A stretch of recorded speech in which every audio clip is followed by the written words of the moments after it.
Hello dear student, आज की video हम लोग पढ़ने वाले हैं किसी एलिमेंट में कितने इलेक्ट्रॉन, प्रोटॉन और न्यूट्रॉन पाए जाते हैं उसको हम लोग कैसे फाइंड करेंगे ना। तो किसी एलिमेंट में कितने इलेक्ट्रॉन और प्रोटॉन और न्यूट्रॉन पाए जाते हैं वो डिपेंड करता है कि उसका एटॉमिक नंबर क्या है और उसका एटॉमिक मास क्या है ना।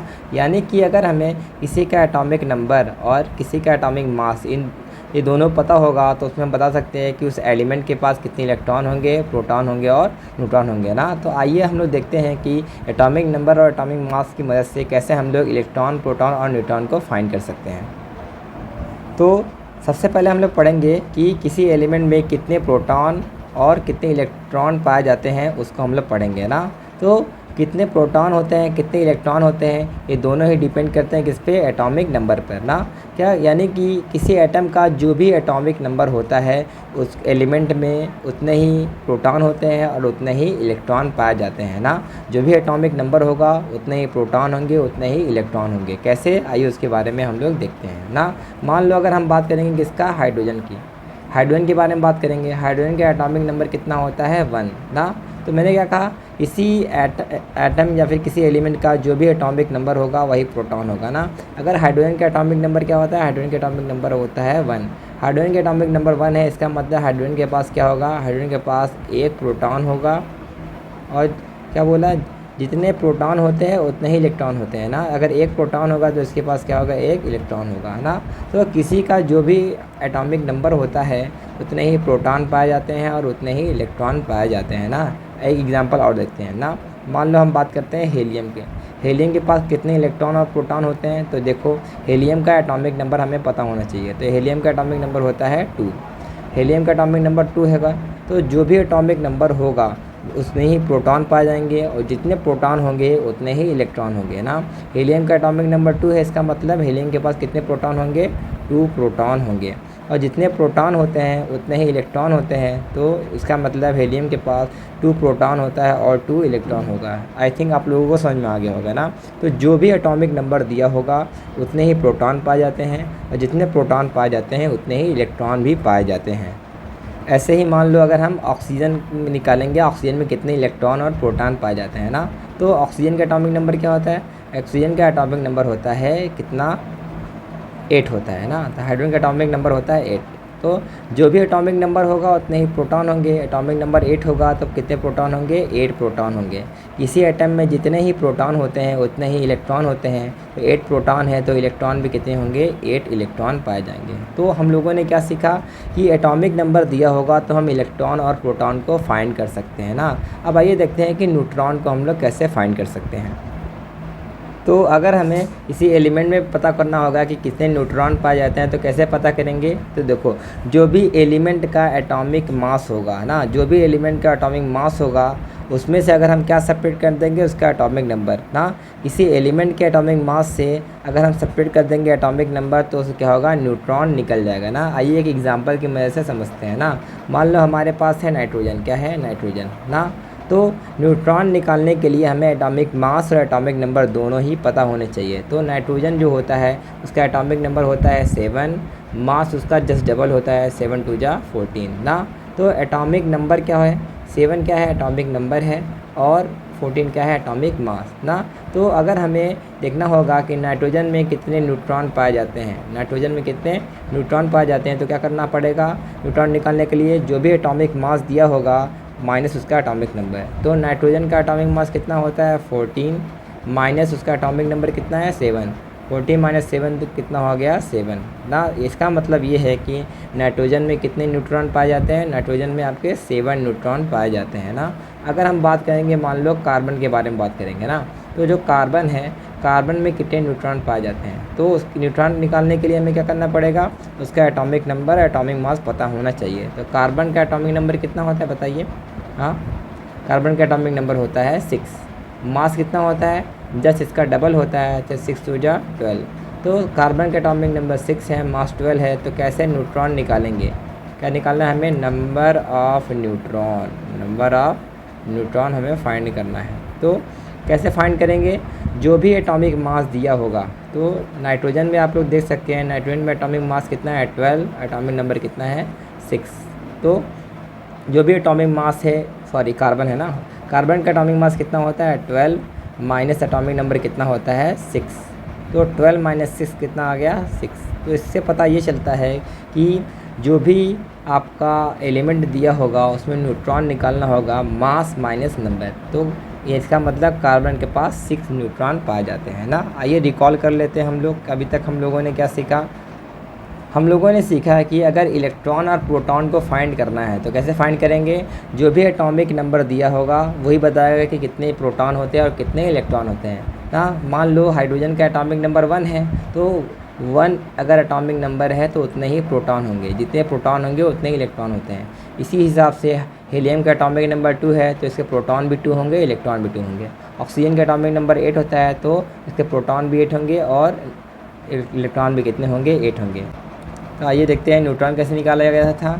तो न्यूट्रॉन कैसे निकालते हैं, जो भी एटॉमिक मास दिया होता है माइनस उसका एटॉमिक नंबर, एटॉमिक मास को माइनस कर देंगे एटॉमिक नंबर से, न्यूट्रॉन निकल जाएगा ना। तो नाइट्रोजन का हम लोगों ने कुछ इस तरीके से देखा और कार्बन का भी ना। अब आइए देखते हैं कि किसी एलिमेंट का हमें इलेक्ट्रॉन, प्रोटॉन और न्यूट्रॉन तीनों साथ में निकालना होगा तो कैसे निकालेंगे।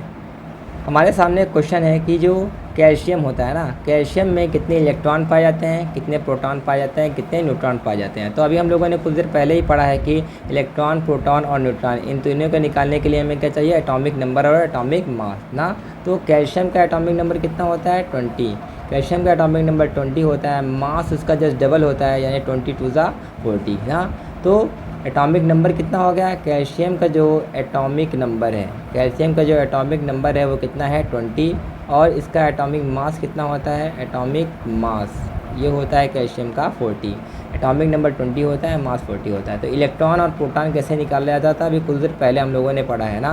किसी एटम का जो भी एटॉमिक नंबर होता है वही इलेक्ट्रॉन होगा वही प्रोटॉन होगा। तो कैल्शियम का एटॉमिक नंबर 20 होगा तो उसमें कितने इलेक्ट्रॉन पाए जाएंगे 20 और प्रोटॉन भी कितने पाए जाएंगे 20, क्योंकि जो भी एटॉमिक नंबर होता है उतने ही प्रोटॉन पाए जाते हैं और उतने ही इलेक्ट्रॉन पाए जाते हैं ना। लेकिन न्यूट्रॉन निकालने के लिए हम क्या करेंगे, न्यूट्रॉन निकालने के लिए जो भी एटॉमिक मास दिया होगा माइनस उसका एटॉमिक नंबर। तो कैल्शियम का एटॉमिक मास 40 होता है, माइनस का एटॉमिक नंबर 20 होता है, तो 40 माइनस 20 कितना हो गया 20। तो इससे पता ये चलता है कि जो आपका कैल्शियम है ना, कैल्शियम के पास 20 इलेक्ट्रॉन होते हैं, 20 प्रोटॉन होते हैं और 20 न्यूट्रॉन होते हैं ना। आइए एक और एग्जांपल करते हैं। अब आइए देखते हैं कि जो आपका बेरिलियम होता है उसके पास कितने इलेक्ट्रॉन, प्रोटॉन और न्यूट्रॉन होते हैं ना। तो इसका एटॉमिक नंबर क्या होता है, बेरिलियम का एटॉमिक नंबर होता है 4 और मास क्या होता है इसका डबल का एक ज़्यादा यानी कि 9। बेरिलियम का एटॉमिक नंबर 4 है, मास कितना है 9 ना। तो एटॉमिक नंबर हमें क्या बताता है, एटॉमिक नंबर बताता है नंबर ऑफ प्रोटॉन। बेरिलियम का एटॉमिक नंबर 4 है तो प्रोटॉन भी कितना होगा 4, और जितने प्रोटॉन होते हैं उतने ही इलेक्ट्रॉन भी होते हैं एक एटम में। तो प्रोटॉन है 4 तो इलेक्ट्रॉन भी कितना होगा 4, इलेक्ट्रॉन प्रोटॉन दोनों सेम है। न्यूट्रॉन के बारे में बात कर लेते हैं। तो न्यूट्रॉन कैसे निकाला जाता है, जो भी उसका एटॉमिक मास दिया होता है माइनस उसका एटॉमिक नंबर। तो बेरिलियम का एटॉमिक मास 9, इसका एटॉमिक नंबर 4, 9 माइनस 4 हो गया तो कितना हो गया 5। यानी कि आपका जो बेरिलियम है उसके पास 4 इलेक्ट्रॉन होते हैं, 4 प्रोटॉन होते हैं और 4 न्यूट्रॉन होते हैं। तो इस तरीके से किसी भी एलिमेंट का आप इलेक्ट्रॉन, प्रोटॉन और न्यूट्रॉन को ईजिली फाइंड कर सकते हैं।